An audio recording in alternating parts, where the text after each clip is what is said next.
Amazing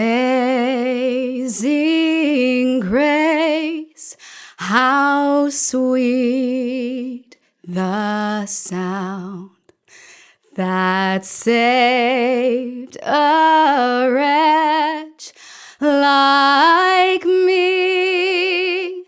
I once was lost, but now I'm found. Was blind, but now I see. Woo! There you go. Awesome. That's great.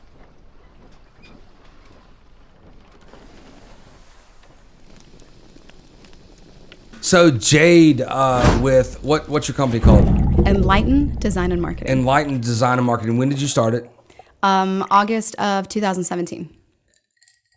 And I love, so 2017, I love, because nobody's business is what it was when they first started. It all morphs to the business that you're getting. And, you know, you could say somebody's, I'm going to be a CPA and I'm going to do it for,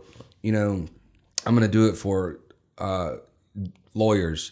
But then they get in these groups and they're like, okay, well, now I'm getting all roofers. Now you're just a roofing CPA, right? And Right. everything changed. You have to learn different types of things. So, and everybody's business morphs. I mean, obviously we're sitting in a podcast room and I'm a merchant service provider, right? So everything morphs. So what was your business day one and how is it different today?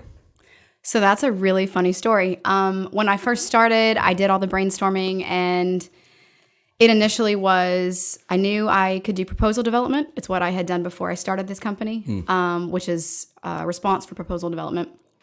And then I knew that I could kind of fill any of the communication, marketing, or business development avenues for a company, a lot kind of, cross lanes. But I didn't know how to put a big red bow around it. And I was very specific at the time for construction companies or trade companies. And so fast forward like a year later, and I thought, well, there's no way I'm going to get business being this narrowed down. Like I'm going to have to open everything up. Well, I did that. That became a nightmare because then you just can't facilitate all of that. So now 3.5 years later, I'm right back to where I was. Sure. I literally came back to Construction. Most of my clients are construction or trade oriented in its proposal development or job site photography, or any documentation that fits in those avenues. So tell me, so when you're going to a construction company and you're going to help them, what is the process? What do you say to them that you're going to help them do? So Enlighten Design and Marketing. Proposal development, I don't know what that is. Okay. So if I'm talking to a GC, a general contractor, I would say, first of all, Enlighten Design and Marketing is your marketing department for hire or partner in government contracts. And generically, I would explain to them, there's nothing worse than somebody trying to come into an entrepreneur and take what your dream is and saying, well, your dream is good, but we need to change X, Y, and Z. I don't like to do that. So we partner with you. The way that I explain this to people is you remain your chief marketing officer. I'm just going to be kind of like your marketing director. And the visions that you have for your company, we're going to partner with you and figure out how to make that happen. So the practical side of that is we are a great fit for the business that either wants to grow, but they're not quite ready to hire somebody full-time, or a business owner that wears way too many hats. And so the marketing department for hire, think of it kind of like virtual assistants, as far as like the task-oriented items. And it's basically anything that you would say, hey, so-and-so, I need you to take care of this. We can handle that. So all the way down to a flyer or a piece of marketing material that's physical that you can touch. Correct. To Facebook, to LinkedIn marketing, all of that. Yes, with the exception of we do not do like any of the SEO, or we can post for you. It's not really our bread and butter. It's kind of like a one-off that we would do as a favor to a client. Yeah. But yes, any of the printed collateral material, which obviously we would provide to you in digital form as well. So whether that's, hey, we need a leave behind for a client. We're going into a meeting. We need something very tailored to this client because it's a multi-million-dollar potential contract. Or so you're just really dressing up a potential proposal. That's what really you're doing. They've already got the client that they want, and then you're going in and going, all right, I'm going to really fancy this up in a piece of marketing material, and I'm going to push it off on LinkedIn, and then I'm going to give you the product that you're about to go try to sell them on. Partially. So we do that. We have clients who say, okay, here's what we wrote. I need you to make it look good. Mm-hmm. And we can do that. We do that with white papers. So we do what's called a document facelift. Right. And we take your 10 or 15 page white paper and we make it aesthetically pleasing to look at. Yeah. The proposal side, so we do proposal development, production, and compliance.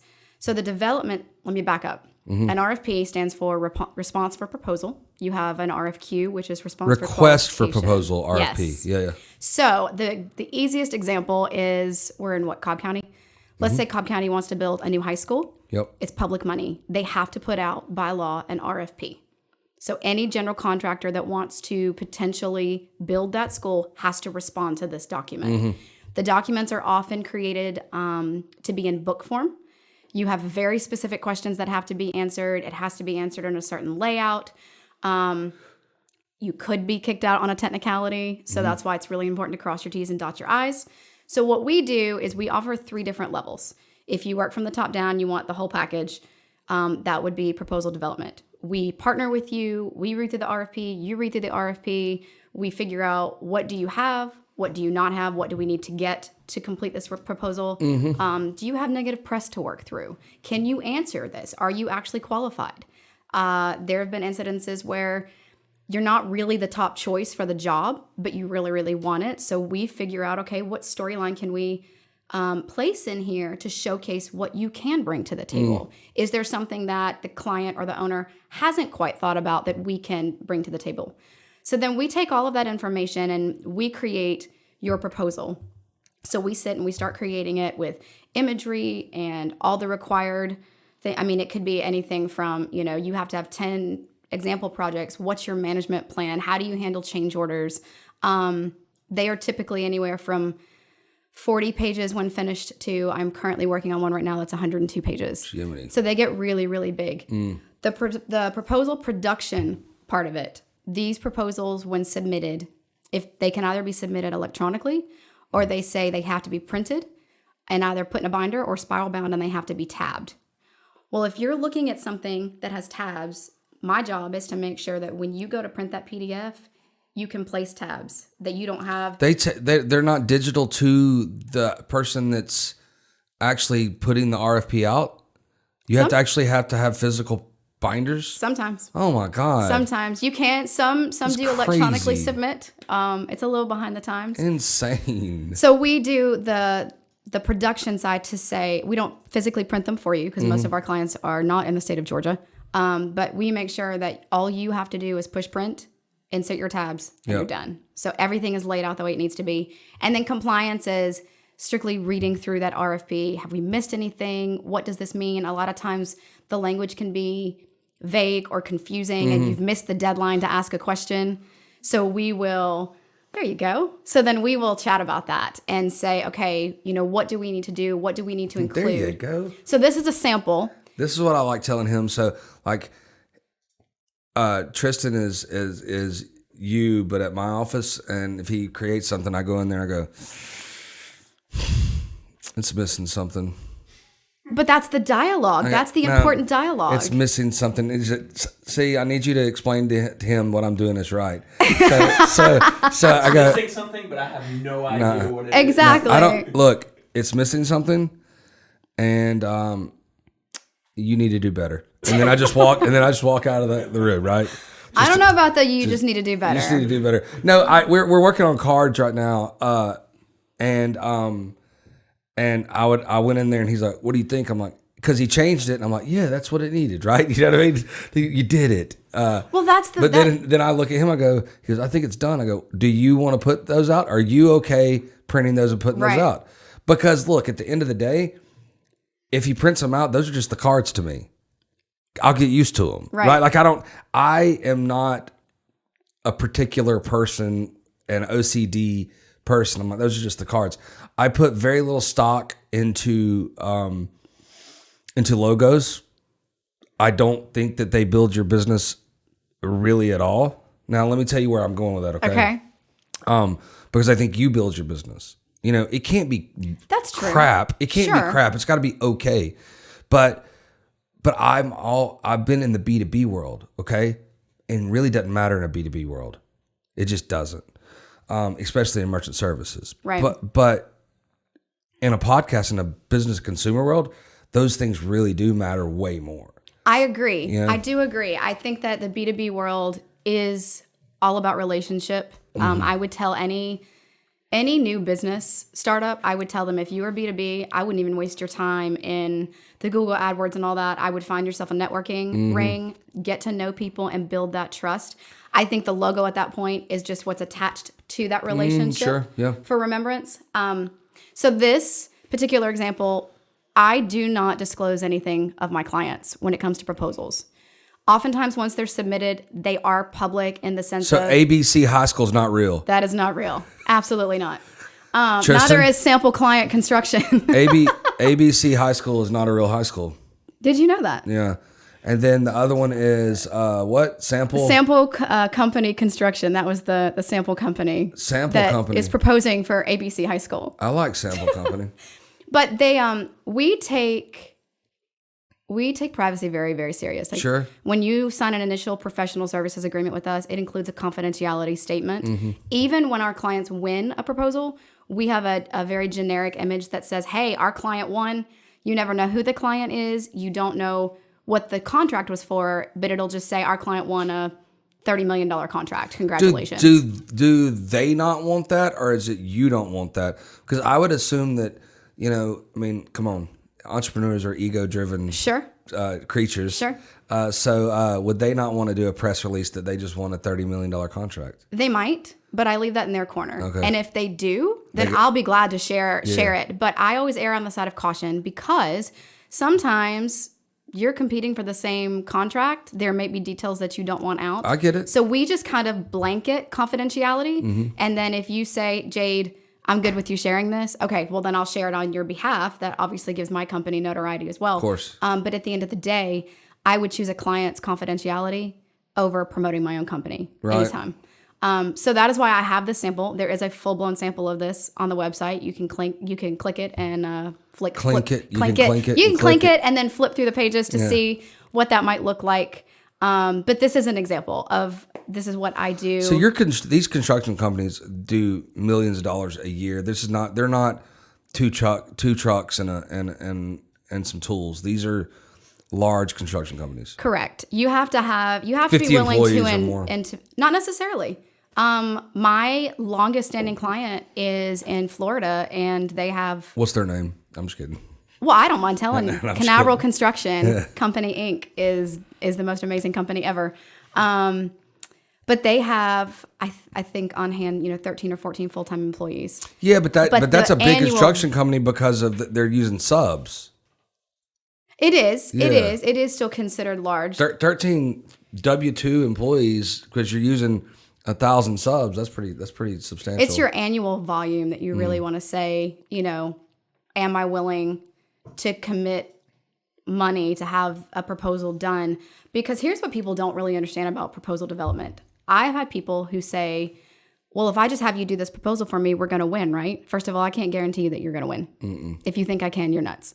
Yeah. I would be charging a lot more if I could do that. Right? Secondly, this would not be this much. It would be this much. Winning a contract is a marriage of the construction company doing their due diligence in business development and building a trusted relationship. Mm-hmm. My job in taking your experience and what you can do and presenting it in a document that's going to be read against 10, 12, 20 other possible competitors and getting yours seen.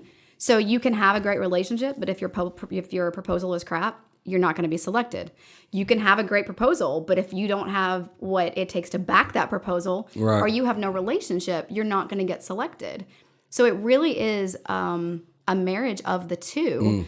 And that's why I love when I have clients, we work continuously together, our relationship builds, so I'm able to say, hey, here's some suggestions in the next couple of projects that you do. Let's do A, B, and C. Thinking ahead and being proactive for proposals we're going to respond to, or they will come to me and say, hey, I'm thinking about, doing this. What do you think? And we'll talk it out because I'm the marketing side for them.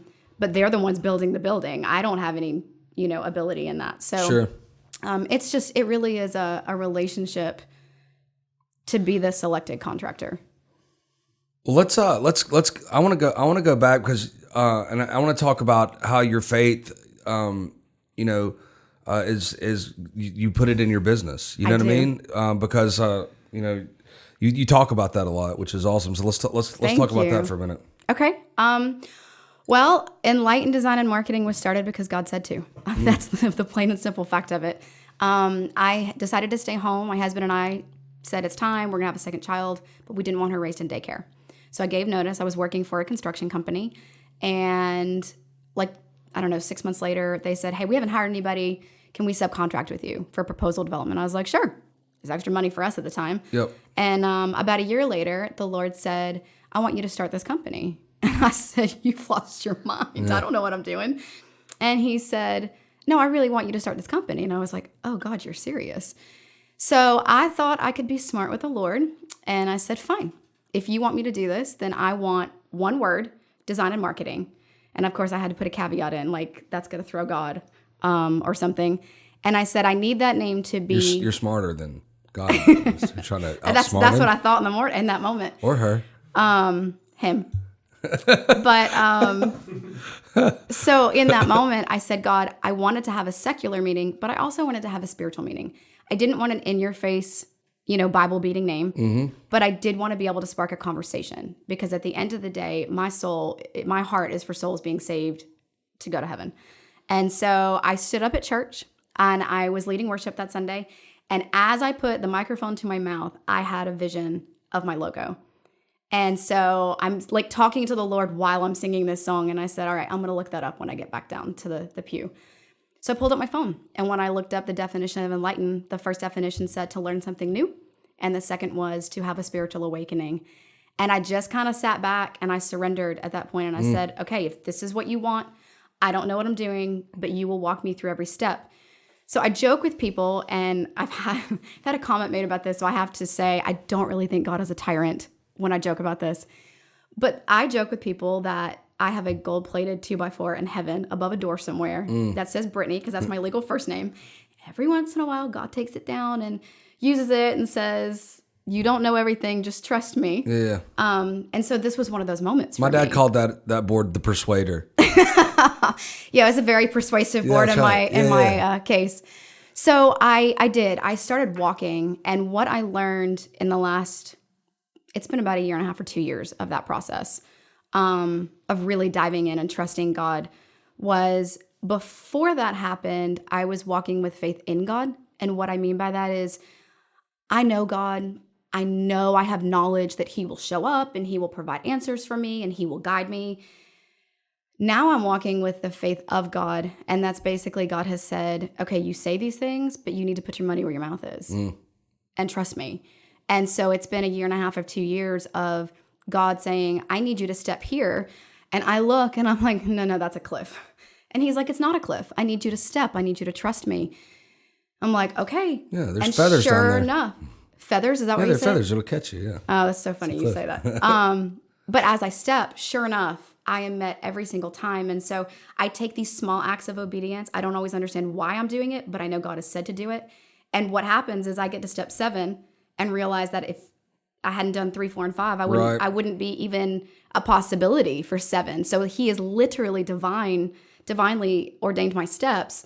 And so I am where I am today. I pray over everything I do. I ask the Lord for vision or verbiage, or anything like that. And a lot of times I get clients who are like, how did you nail this? Or how did you get this?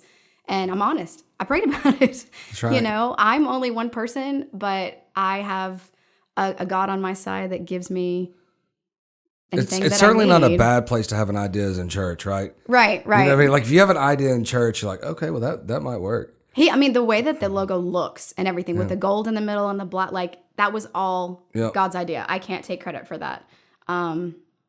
But I am strong in my faith, as you can tell. So yes, and I appreciate the opportunity. Absolutely, that's what I wanted. That's the fun stuff. That's the passion.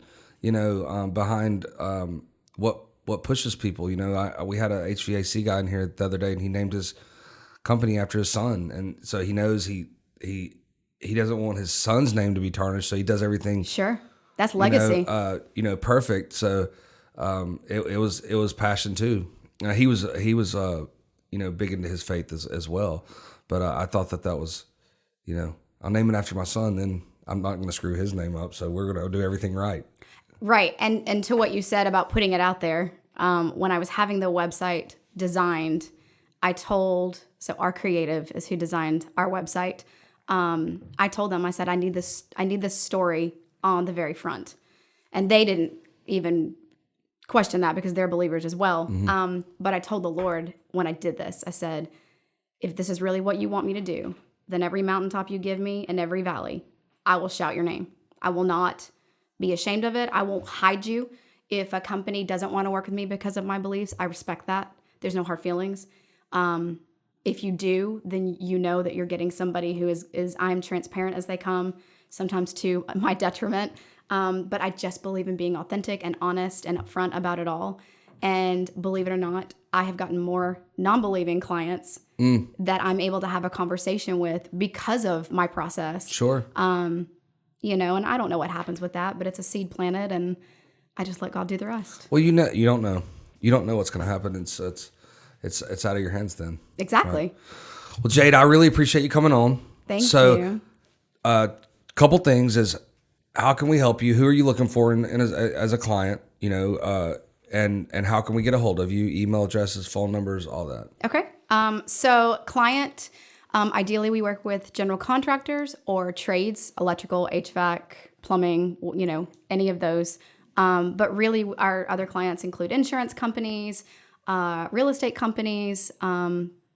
Really the well is endless of who needs items. Sure. The website is www.enlighteninspired.com. That is with a D.